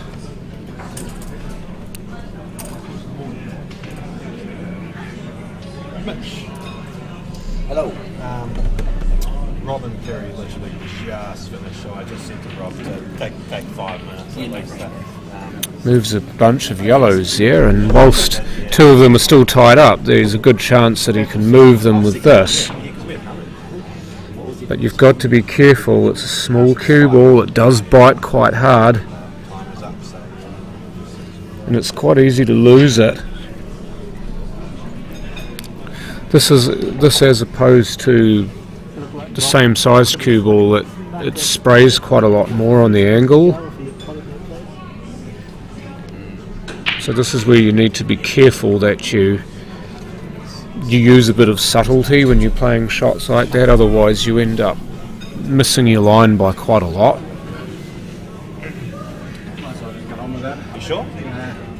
Sweet, yes. I just told Mitch that he'd be up in 5 minutes. So I just want to get it out of the way now and Ooh, thought maybe off the red there.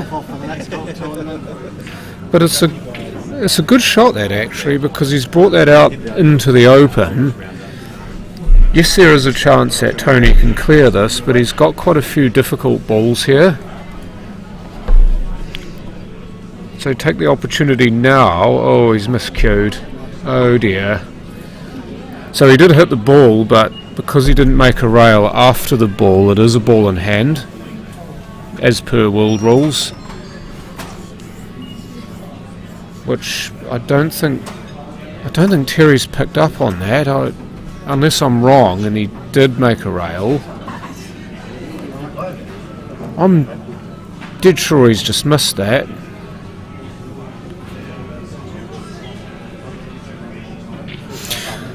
Well, that's probably just because you've not played the rules very often.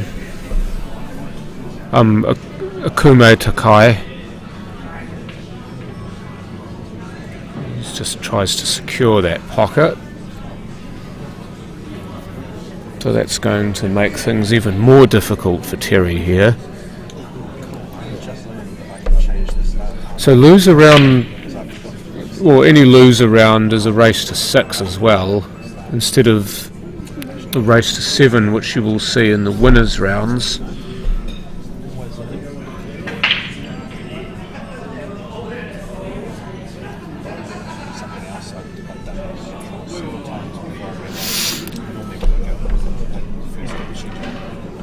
Yeah, it's one of those things you really have to see to believe as well. And players actually, especially at the top end of the sport, players do actually practice their 6 red shootout form. They actually rack the table like it's a 6 red shootout, and they try to do it as fast as possible. They just try to, because it is such an integral part of the game. If there is a tied score after the timer's up, that you need to actually learn to be good at it. It's a bit like the break. It's kind of how you practice your break a lot on a 9-foot table, because it's an integral shot in the game. You can also get players practicing their 6 red shootout a lot. So you'd never think you'd ever want to practice it, but you never know when it might come in handy.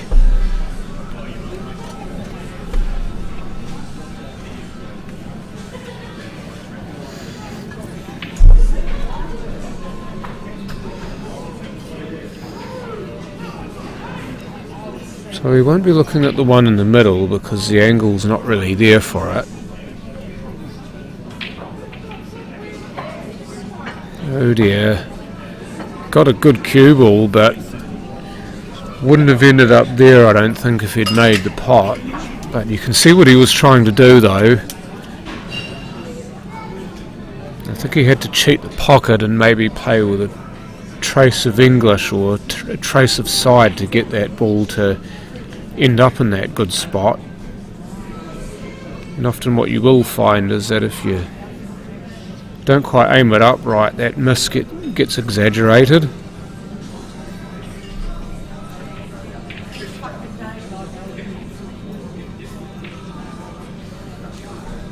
That's well wide. Wide enough, in fact, that it's actually missed the red entirely, which Terry would have had as an absolute minimum of that shot to interfere with the red and make it hard. But putting the yellow the other side of the red is exactly what he wouldn't have wanted. So that gives Tony a little bit of freedom to just move a few things into better places. Because it almost gives him a free shot at this ball too, because this is quite a hard shot. He's played it excellently.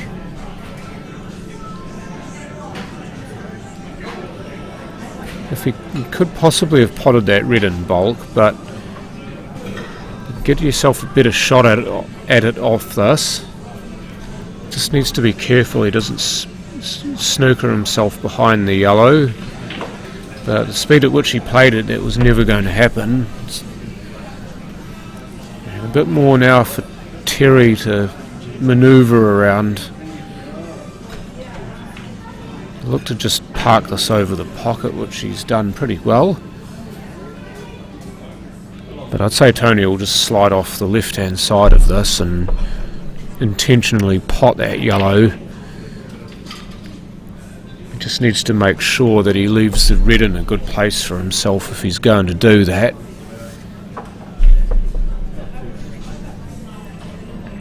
He could play it directly into the ball as well. Just judging from his reaction, he wanted those both to go. Now, if he'd potted both of those balls, it would have still been his shot. It's known as a skill shot in these rules. Oh, that's what Terry tried to do there. He tried to deliberately pot the red using the side of the yellow, because there was a chance of a snooker on the other red. Oh, that's a great cue ball. Never 100% sure where those are going to end up, but he's controlled that beautifully. And there he's just taken the second rail. Instead of trying to go one rail and coast, he's played it with more confidence and ensured that he hit the second rail, so he didn't get out of position on the black. So great finish. So 5-1 Tony Gumley, he reaches the hill.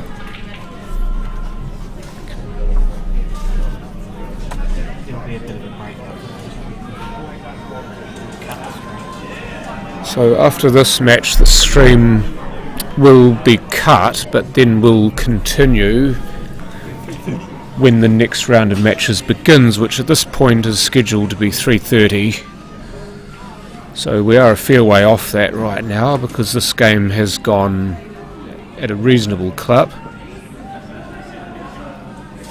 So don't worry, the stream won't be gone, it will just be cut and will return. So make sure you stay close to your devices when this game does finish. There's four tables in the other bar. Have you been around this before? Oh yeah, no. So if you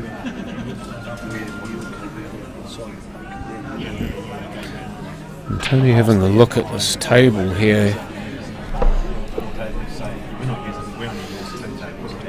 Probably the yellows I would favour in this situation, just because they're easier to get to.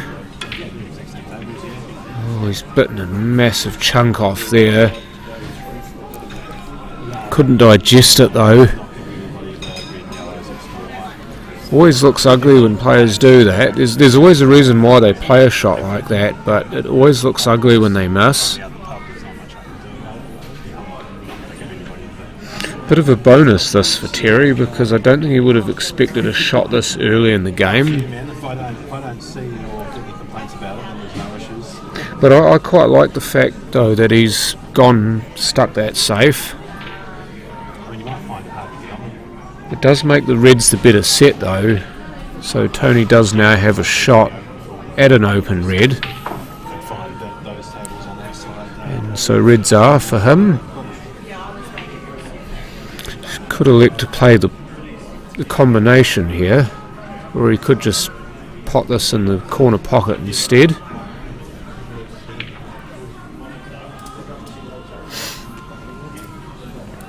I'm trying to make sure I stick to US terminology here, because I know that you'll know exactly what I'm talking about,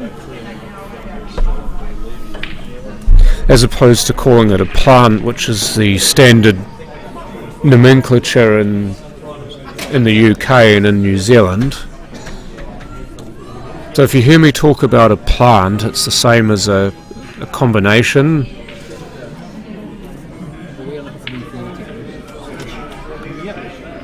Oh, lovely killing. Probably going to be another combination here. The red closest to that corner pocket's in the wrong place for the carom. And there he's gone and made a few of those balls a lot more accessible for himself. So whilst he didn't get the pot, he's probably happier that he didn't.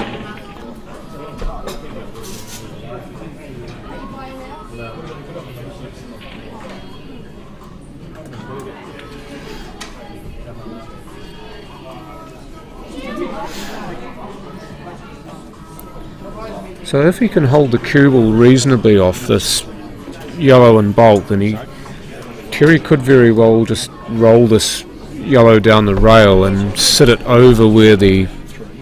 Oh, he won't now because he's missed the yellow, but he could have rolled this one down the rail and set it in front of that red. That would have just put a wee bit of a break on Tony and forced him to play another shot. Yeah, that's going to be a shit round of matches. It's got too busy in the open here.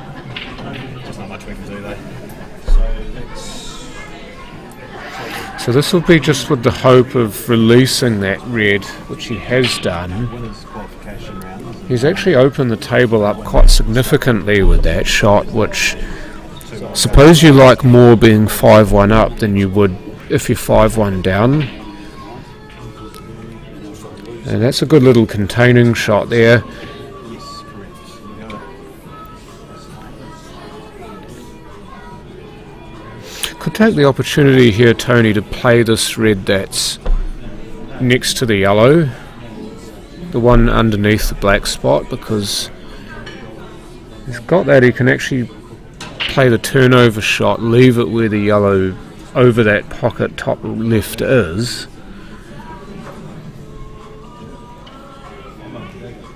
He's just gone to play into that red instead, because he's gone and blocked off that left side of the table with that, so he's forcing Terry to either play this combination now. It's a bit of a cut too for a combination. Oh, he tried the carom instead and got unlucky. Unlucky in many ways, because Tony may be able to deflect off this red and open the other one up. Well, he had, but he's lost the cue ball, unfortunately. That's the problem when you're involving a few balls in shots like that, is that it's easy to lose parts of your puzzle.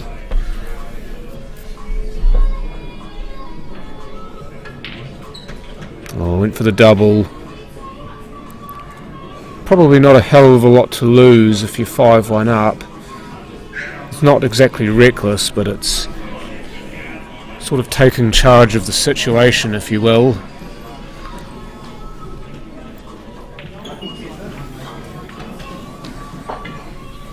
So plays the combination first up. Don't think he'll look at the cut on the yellow that's in bulk, unless it's far enough away from the pocket to actually warrant cutting it in. She has done.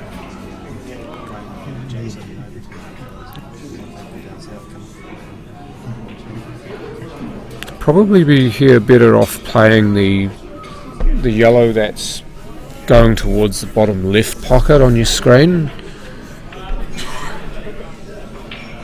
And I say that because it's easier to get position off that ball than it is off the one right over the pocket. He's given himself two options off that, and the other possibility, of course, is that if he'd stacked the yellow, it would have been a blocker for the red. Oh, that's turned out real good. It's a bit of a hit and see what happens, but sometimes it goes your way. Oh, that's terrible. It almost ended up great for him. Had to kind of play it that way to get onto that other yellow.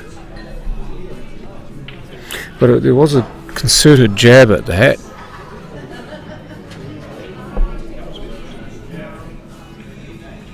Oh, Tony. Way overcut that. Which with a smaller cue ball is compared to the same size cue ball as the colours is easy to do. Because your contact point on the object ball is slightly later, if that makes sense. The ball has to roll a bit further, only usually a millimetre or so further to contact the object ball than it would do if it's the same size as the object ball, if that makes any sense. So that often means that you get players overcutting balls quite a lot. That must not have been on. This must not have been on in that corner pocket. That's why he went for the bank instead.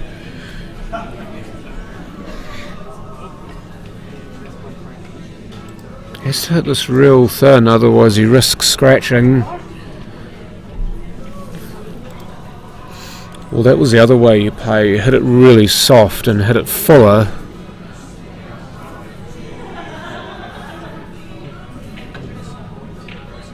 Well, we got it. Still scratched, unfortunately, but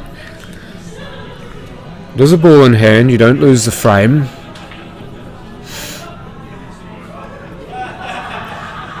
If he'd potted the black and the white, then he would have lost the frame, but just scratching and leaving the black on the table is not a loss of frame.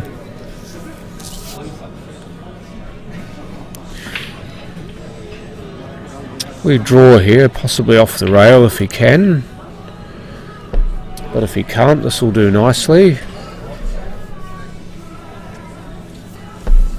And this for the big W.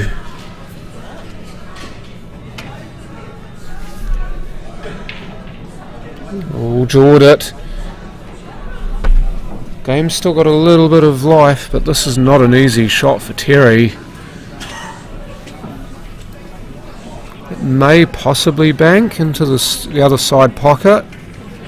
May bank into the corner bottom right. He's gone for the bank into the centre and not made it. The shot did look like it was possible, but it was quite difficult to play it so the cue ball got out of the way.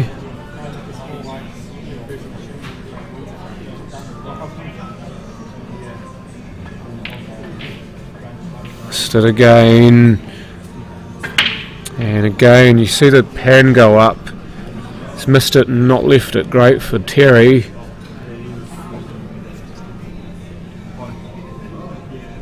Looks like he's queuing for the corner here. Some players would try to roll this into the middle. Oh, shot! You're a little bit soon there, Akume Takai. He hasn't won just yet.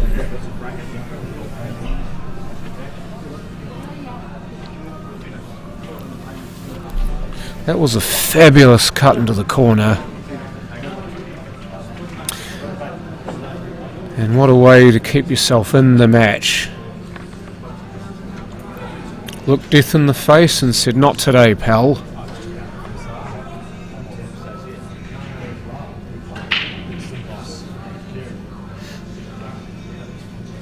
True.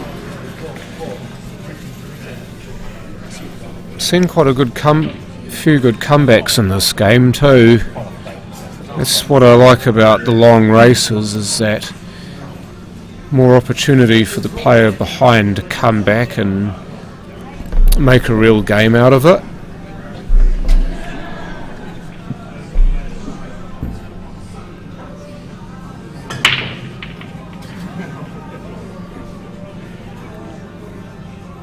Successful off the break, Tony. Red's the obvious candidate here. There's not really anything going for yellows. Just a reminder that if he does miss this, then the table will remain open. And no, he's played it hard enough. May play to snick this off the red near the jaw, if he feels confident enough. Okay, the other way there is to do it that way, because you can cheat the pocket enough if it's straight, then you don't have to hit it right into the middle of the pocket. You can still pocket it the side half of the pocket, and that creates the angle for that outcome, if that makes any sense. It's a tactic you will see a lot of players use actually, and especially so with, again, the cue ball, because it spreads more, you can actually create more angles off it. That and using just a trace of side sometimes can really change a lot of your angles up, and the players who harness those the best are generally the ones at the top end of their game.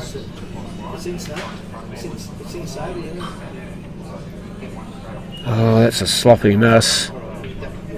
Again, easy to do, but really needed to at least cover that pocket. But this is just an open invitation for Tony.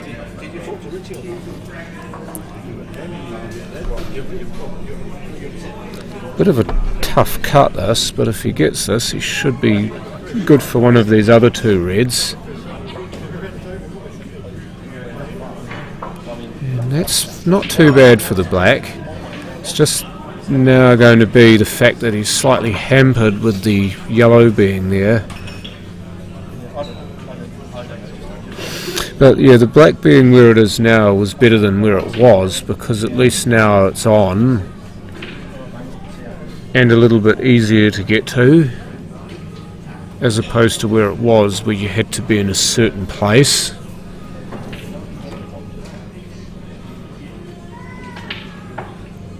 This might actually go past those two yellows into that corner pocket, bottom right. Hard to tell from here. Even harder to tell because Tony's missed it by some distance, but that would have been the way to go because the cue ball's naturally running towards the 8, as opposed to trying to cut it in the middle and you're running against everything. Oh, what a snooker. Get in jail.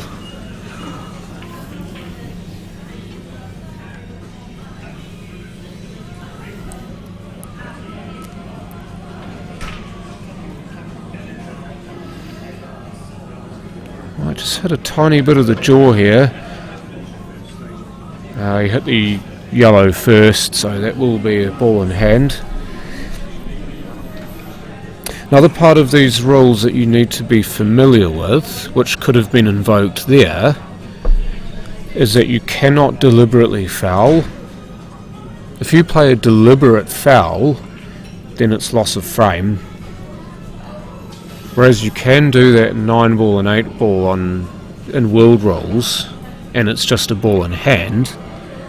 In these rules, if you do that, if you do not make an honest attempt to play your own ball at any stage of the match, then you will lose the frame. It's as simple as that. You must make an honest attempt to play your ball. You don't see it happen a lot in world rules where players deliberately foul when they can't get out of snookers and so forth. Loss of frame, just not the whole match Akume Takai, just the frame that they're currently playing. So if Tony, for example, were to deliberately foul here, then it would be 5 frames to 3, and he wouldn't lose the match. Of course, if Terry were to do it, then he'd lose the match because Tony would then win 6-2. So he's missed that by a long way, but he's made an attempt to hit the ball.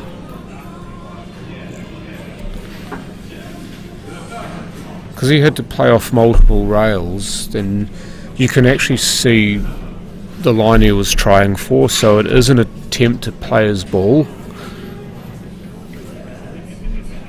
Yeah, bang on, and fewer words than I used.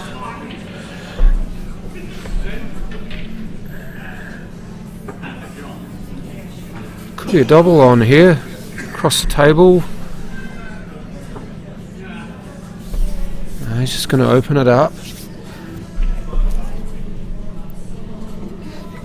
Black's quite difficult from there, so he's probably going to use that to his advantage.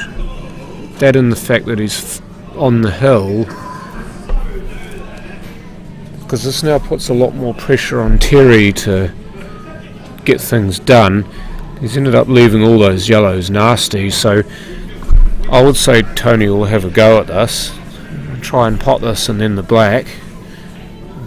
Don't believe he'll be playing safe here.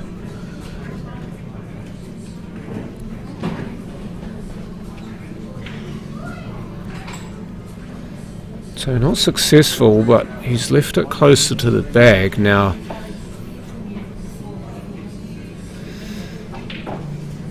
Could try for a snooker here, but it's quite difficult because all these yellows, it's hard to hide behind one where they're all positioned. So I think he's just going to have a slash at this. Come on, go cue ball, go, go, go, go, go, go, go. Every roll's a winner, baby. Look at that for position.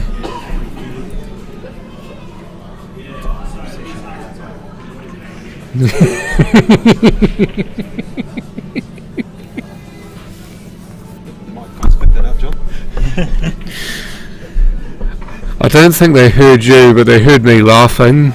I'm just talking to the tournament controller. He just said something funny, so I had to We've laugh. talked about that in the past. I have to laugh or I get docked a match, apparently.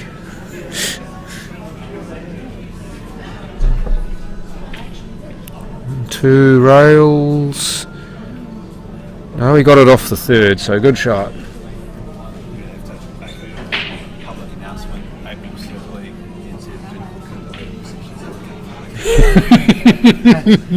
Yeah. Oh dear.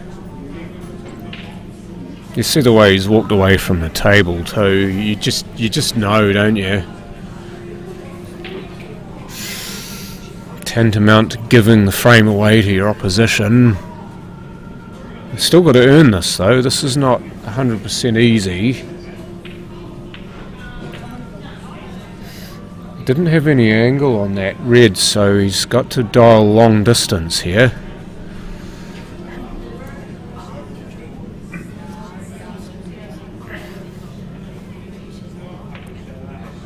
And no. Tough shot, but I feel a little aggrieved at the moment that he didn't make it, and especially because there's a good opportunity for a snooker here.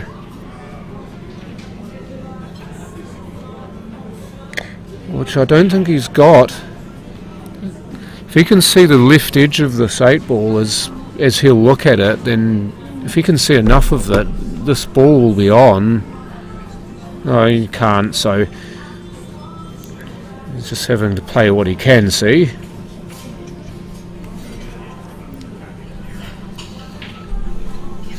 The aggressive shot here would be to take the yellow in line with the black spot here, the one on the right hand side of the table. Oh, he went for the bank and didn't get it. Maybe with half a chance of leaving the shot where Tony couldn't cut this in. Oh, he stood up. He stood up off it. I think he was trying to get out of the way too. Oh, he fights on. How's the roll? How's the roll? Not very good. This is going to have to be a hell of a shot. Don't think he'll be bothered trying to snooker here, because anyway Tony gets out of that snooker, he pots the black, so... Oh, he has gone for it, so... If he gets out of this, he pots the black, but if he doesn't, then big chance for Terry. No, he did. Well played. He had just enough room to play off the rail with a squidge of right-hand English. So Tony Gumley, the victor, 6 frames to 2 over Terry Stewart. So Terry, unfortunately, is now out of the tournament. So roughly 3:25 p.m. we will be back. 3:25 p.m. New Zealand time, I should say. So in about 47 minutes. I'm not too sure actually what time it is over where you're living, Akume Takai, but I think you'd be about 18 or 19 hours behind. So 18 hours behind would make it 8:38 p.m. on the Friday. 19 hours behind would be 7:38 p.m. Just rudimentary mathematics. But yeah, I shall be back at some point. I'm playing in the next round of games, so you won't hear me, but hopefully somebody else will take up the challenge. Yeah, I hope you did enjoy this actually, and hopefully you will stick around if you can. And so for now I have been John the Voice Saundercock, and hopefully I get to do some more commentary today and tomorrow, and of course I hope to still be playing by the pointy end, but if not, and that's what you will be hearing. So see you guys all in about 45 minutes or so.